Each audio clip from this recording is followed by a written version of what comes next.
With external status checks, you can integrate GitLab with third-party systems that require manual approval for merge requests. This makes it easy to see that merge requests have met external requirements before being merged, adding an extra method to ensure compliance and audit requirements are met. In this project, called MyProj, let's add an external status check.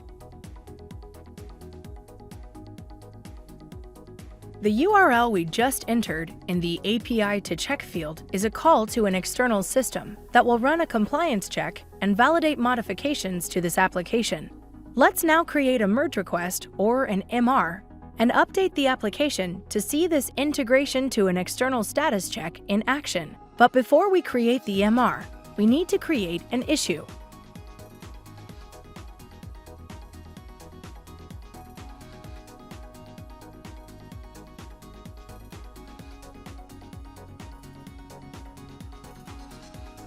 Now, let's make a change to the application and commit to the feature branch.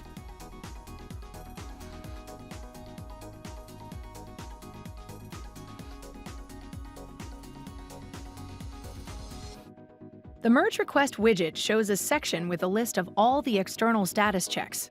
You see here that the external status check that we created earlier is listed, and it indicates to the stakeholders that it is still pending. When the external system replies to GitLab, its status will change to passed.